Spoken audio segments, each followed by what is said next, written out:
Hey everybody, it's Trags alongside Evan Lazar. The Patriots beat the Eagles 37-20 in preseason game number 2. Of course, these two teams met in February in Minnesota in Super Bowl 52. Not as much on the line here on Thursday night, but first point we want to start is the improved pass rush from Brian Flores' defense. 8 sacks of Philadelphia quarterbacks on Thursday night. What was the biggest cause? Well, I would say that the two guys that are new to the team this year, although Derek Rivers was a draft pick last year, he didn't play last year. Adrian Claiborne, Derek Rivers, two guys that are a huge part of that pass rush this week, and you kind of see what those two guys can bring into the fold. Adrian Claiborne had the strip sack, obviously, his return for a touchdown. Derek Rivers had a couple pressures and then had a sack of her himself. So overall, those two guys, you add that to Trey Flowers, you add that to Dietrich Wise, a couple of guys in the interior, and now all of a sudden the Patriots are cooking with gas in the pass rush. Asked Bill Belichick after the game about Juwan Bentley. He's our second point of emphasis here on Thursday night. He had an outstanding game. It was clear from the very first defensive snap when he was covering a running back split out wide that he could cover him in space. I know you had a chance to talk to Juwan Bentley. What sticks out about this rookie 5th-round pick out of Purdue? Well, what sticks out to me is that he is a lot more athletic than we thought he was going to be. The MO out of him coming in the draft, and even my evaluation of him on his tape, was that he wasn't going to be very good in coverage. He wasn't going to be very good in space. He was slow, point blank. And I asked him, and his response was, "Is that a trick question?" And he kind of alluded to at the end that he, might be a little bit faster than he was at Purdue last season. But overall, what more could you ask for in 2 preseason games, especially out of a 5th-round pick, to come in here and basically just do everything well? Pass rush, coverage, run defense, the whole 9 yards. He's doing it all particularly well right now. So obviously it's just preseason. We're going to have to see if he can carry it into the regular season. But I really think the Patriots might have found a hidden gem here in the 5th round. 3 plays that'll stick out on Juwan Bentley all night. The first one we just mentioned, sticking with a running back out of the flat on the very first defensive play of the game. The strip sack, the fumble, the return for 54 yards, and the touchdown.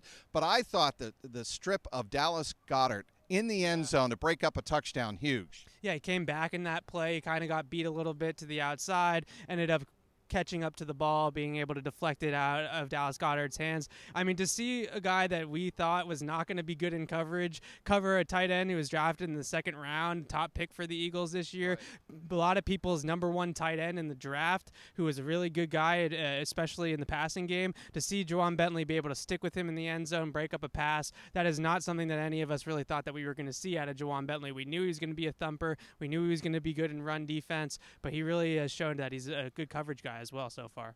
After the game, Tom Brady said Cordarrelle Patterson can do things with the ball in his hands. And certainly, ironically, it was a pass from Brian Hoyer in the 3rd quarter that really amazed the crowd and everybody watching on TV. An 11-yard slip, a sick move on Sidney Jones, the 2nd-round pick last year of the Philadelphia Eagles. He left him in the dust and pranced into the end zone. That is really the kind of guy that Cordarrelle Patterson can be in this offense for the Patriots. Yeah, I think we got a taste tonight of what he can be offensively, just like you said. We weren't really sure, how much would they use him on offense? Was he really just going to be a return guy, or are they going to use him as a wide receiver? Tonight we saw him catch a screen pass. He almost ran it down the sideline for a touchdown. He ended up stepping out of bounds for about a 23-yard gain. And obviously the touchdown where Sidney Jones was left, grasping at air, trying to get Patterson one-on-one. Cordarrelle Patterson, fast, big, elusive. It's just a tough guy to bring down if you're just trying to tackle him in space. Sidney Jones learned that the hard way tonight. I think what we know is that there are certain elements of the offense that they can use Cordarrelle in. Screen passes, throwing him those quick passes like you saw Brian Hoyer do tonight.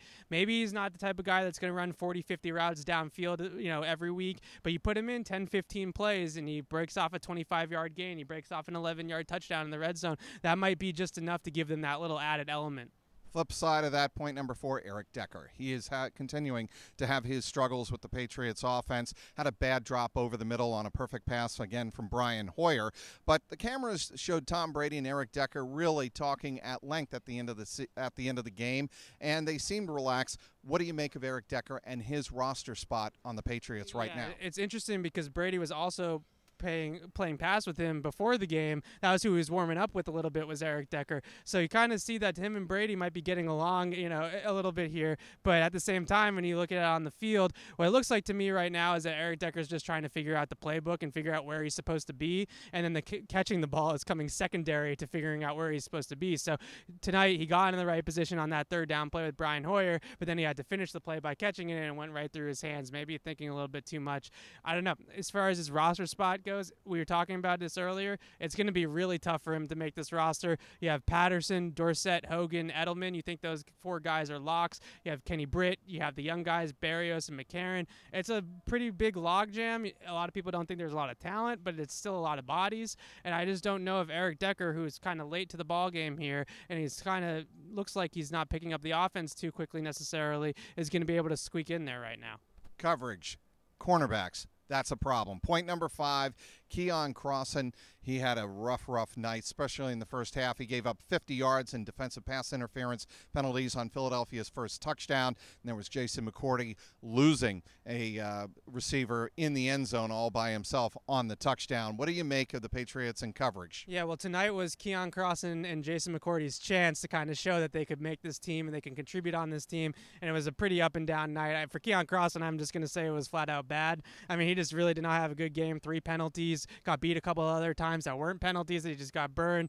It just wasn't a good night. And for a guy that I really touted out of the draft, and they picked him in the 7th round, small school guy, but a really great athlete, tonight he really struggled with finding the ball. He just couldn't find the ball when it was in the air. He was impressed. He had his back to the quarterback. He looked to go turn around. First defensive pass interference call, he came too early. Second time, he came too early again, but it wasn't quite as bad as the first time. First time, it was a couple seconds too early. Second time, it got a little bit better. But overall, I think what we learned tonight was that when everything's in front of Keon Crossan, he's a lot better than when he's got to turn his back to the quarterback.